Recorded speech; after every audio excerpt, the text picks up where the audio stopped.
Faktanya, penjahat kelamin berkeliaran termasuk begal payudara. Anak-anak hingga emak-emak jadi sasaran.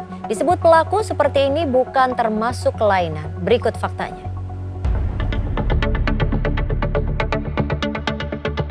Bikin geram, lagi dan lagi-lagi perempuan jadi sasaran kekerasan seksual. Ini diantara yang marak, pelecehan modus begal alias meremas payudara. Nekat para pelakunya tak segan beraksi di berbagai kawasan di bermacam kesempatan, bahkan di keramaian.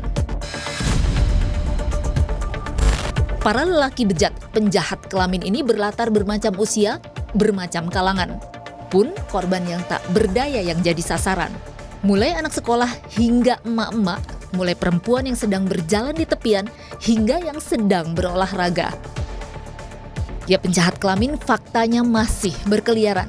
Dan fakta ini meresahkan, mengkhawatirkan. Kayak menyentuh bagian depan dengan sekelibat kayak gitu. Salah satu bentuk pelecehan seksual yang pelakunya ini biasanya laki-laki dan biasanya naik motor, jadi kayak cepet gitu. Tindak kriminal yang orang datang tiba-tiba megang vital perempuan.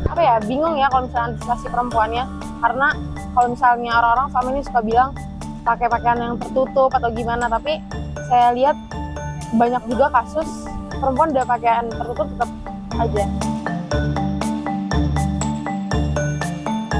Ya, kita pegang tas ke depan. Kalau untuk penjaganya pegang tas ke depan, tutupin pakai tangan. Nah, itu antisipasi agar cowok tidak akan megang payudara kita. Untuk antisipasinya sebagai driver perempuan, saya menjaga jarak dengan customer yang laki-laki. Yang menurutnya kan kadang ada yang iseng, ada yang sopan ya. Terus selain itu saya berpakaian yang rapi, sopan, jadi tidak mengundang untuk hal yang seperti itu. Sistem keamanannya harus dimajuin lagi, diperbanyak lagi, diperkuat lagi, entah siskamling atau CCTV biar ada bukti kalau misalnya si pelakunya ngelakuin pelecehan. Di antara latar jadi namanya, layaknya pembegal pelaku umumnya naik motor dan lancarkan aksi dengan cepat sehingga target tak sempat bereaksi ataupun mengantisipasi. Masuk kategori kejahatan seksual, pelakunya melakukan secara sadar. Orang yang melakukan ini, orang yang punya keberanian lebih tadi. Kenapa dia mampu melakukan keberanian lebih untuk melakukan penyimpangan? Secara teori ada namanya teori containment teori, di mana orang itu tidak mampu menahan dirinya sendiri. Orang yang melakukan penyimpangan itu secara sadar melakukan itu. Mau katanya dulu ada beberapa kasus misalnya iseng, tapi kan iseng itu artinya ada keisengan yang tidak wajar. Tapi bukan dia kelainan, dia sadar. Perempuan jadi sasaran sebab dianggap lemah, terlebih saat tampak lengah. Di dalam viktimologi ini ada karakteristik yang rentan korban.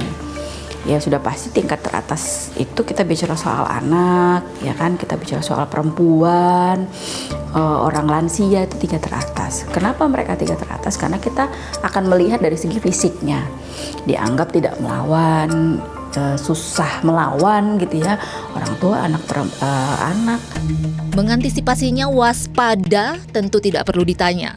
Namun wajib pula ada perlindungan diantaranya dengan wujudkan lingkungan aman, juga tegakkan hukum untuk penjahat-penjahat bejat ini jerah.